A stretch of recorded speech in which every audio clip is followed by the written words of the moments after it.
लिखा है स्वगृहे कलहो नित्यम यथा चैव प्रजायते। आपके जप करने से घर में कलह होता है, झगड़ा होता है। बहुत घरों में कलह होता है ना, झगड़ा। ये आपके प्रश्न का समाधान हो रहा है। लोगों को लगता है कि ये मीराबाई बन गई। एक तो देव मुझे कोई श्रीमान लड़ने को आगे वृंदावन, घर वाली को संग लेके आए और लड़ने को आए। कहा आज मैं तुमसे लड़ने को आया हूँ।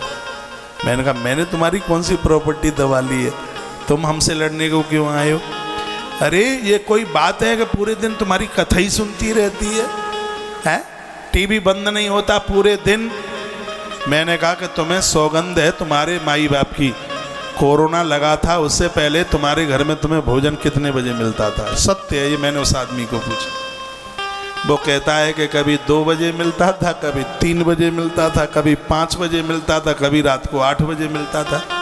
मैंने कहा सौगंध तुम्हें तुम्हारे पापा की है, अब बताओ कि अब तुम्हें भोजन कितने बजे मिलता? तो आधा मिनट तो सोचने लगा, फिर कहता कि 9:30 बजे से पहले नाश्ता मिल जाता है। तो मैंने कहा भले आदमी, मैंने क्या बिगाड़ दिया है तेरा? समय से तुझे भोजन मिलता है। माताएं कथा सुनने के लिए स्पीड में सगरा काम पूरा करके रखती हैं। कोरोना से पहले भी इतना जल्दी नहीं होता था जितना अब होता है। पहले 7 बजे जगती थी, अब 4:45 बजे जगती हैं। पहले इतना ख्याल तुम्हारा नहीं रखा जाता, लेकिन जब से मैंने याज्ञवल्क्य की स्मृति सुनाई है, ये माताएं तुम्हें ईश्वर समझ रही है। धांधू राम, ये तुम्हें परमात्मा की तरह पूज रहे हो, तो कथा का विरोध करता है। आज तो वो मेरा परम भगत बन गया। सुन रहे होंगे तो हंस रहे होंगे दोनों के। तो इसमें एक बात लिखी है, वो बड़ी स्वगृहे कलहो नित्यम। एक तो आपके भजन के करने से घर का कलह समाप्त हो जाता है, पहली बात। और दूसरी बात, इसका अर्थ यह है कि आपके हाथ में माला लेने से, भजन करने से यदि घर में झगड़ा होता है तो बिना माला के भी भगवान का जप आप करते हो तो माला जपने के बराबर ही आपको फल मिलता है। आपकी जीभ पर ताला कोई थोड़ी डाल देगा। माला मत पकड़ो, मानसिक भाव से करते रहो। ये श्लोक है, इसमें 77 नंबर का श्लोक है, अध्याय 14, श्लोक नंबर 77। आपका जब कर देखो कितनी बढ़िया मलूक बात कही है। आपने माला पकड़ी और घर में झगड़ा शुरू, तो माला छोड़ दो, रख दो। जब ये चले जाए ऑफिस, फैक्ट्री चले जाए, तब माला पकड़ लेना। और इसमें क्या अच्छी बात कही गई है, उस समय आप मानसिक जप करते हैं, इनको देख करके माला नहीं पकड़ते। मानसिक जप करते हो तो आपको वही फल प्राप्त होता है जो माला पकड़ करके जप करने पर होता है। ये भगवान ने बहुत बड़ा कंसेशन, बहुत बड़ी छूट दे दी। दुग्ध से शर्करा मिश्रता तत्र यदा बुद्धि जड़ो भवेत। मीठे दूध से भगवान का अभिषेक करने से बुद्धि प्रखर हो जाती है।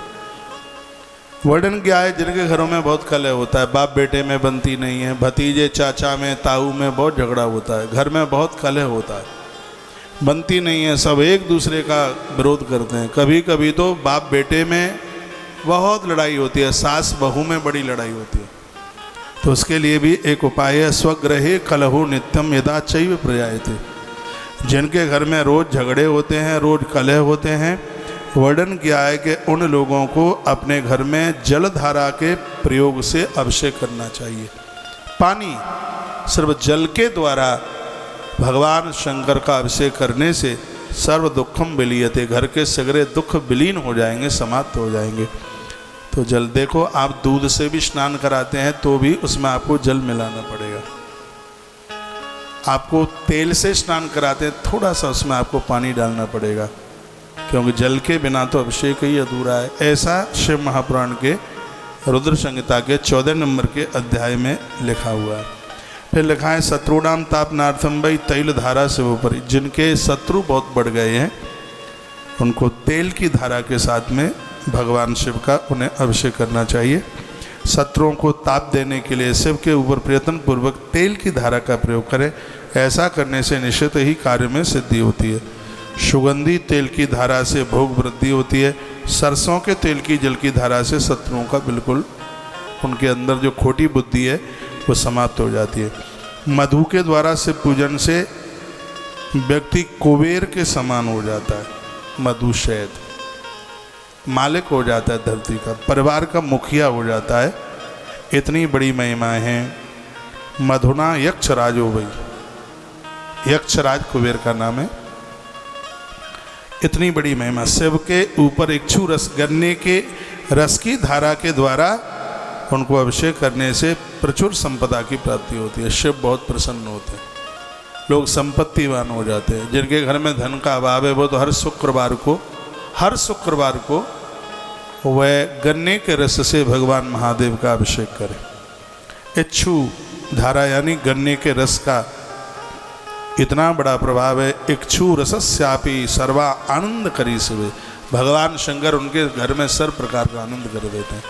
कभी गन्ने के रस की खीर का भोग भगवान को बना के लगाओ, उसको रस खीर कहते हैं। यह भगवान शिव को अति पसंद है। फिर कहा है गंगाजल की धारा से मोक्ष प्राप्त होता है। भगवान शंकर को गंगाजल की धारा से संसार के भोग उसको जकड़ नहीं सकते। जो लोग गंगाजल से भगवान का अभिषेक करते हैं, वृद्धावस्था में मोह की जंजीरें उस व्यक्ति को बांध नहीं सकती। गंगा के धारा की धारा गंगा जल शैव भुक्ति मुक्ति फलप्रदा, संसार की वस्तु और जाने के बाद मुक्ति गंगा जल के द्वारा यह प्राप्त होता है। ये सब जितनी भी जलधाराएं कही गई हैं वे सभी भगवान मृत्युंजय देव से उत्पन्न हुई। इसलिए अभिषेक करते समय भगवान महामृत्युंजय देव का ध्यान होना चाहिए। ये जितनी भी धारा, कभी आप भगवान महामृत्युंजय की तस्वीर देखना, उनकी जटाओं में से धारें निकल रही हैं। जो यहाँ पर जो गन्ने की जो बात कही गई है वो महामृत्युंजय भगवान की जटा से, गंगा जी तो निकली है उनकी जटा से। जैसे गंगा जी निकली है उनकी जटाओं से, उसी प्रकार से अभिषेक की जितनी भी धाराएं हैं वो भगवान महामृत्युंजय देव के मस्तिष्क से सब प्रकट हुई हैं। ऐसा इस ग्रंथ में लिखा हुआ है। 81 नंबर का श्लोक है। लिखा है कि धारा गंगा जल शैव भुक्ति मुक्ति फलप्रदा एताम सर्वाश या प्रोक्ता मृत्युंजय समुद्भवा। ये जितनी भी धाराएं भगवान महामृत्युंजय देव के मस्तिष्क से प्रकट हुई हैं। इसलिए अभिषेक करते समय भगवान महामृत्युंजय देव का ध्यान रखें, उनका स्मरण करें, भगवान शिव का, महामृत्युंजय देवता का स्मरण करें।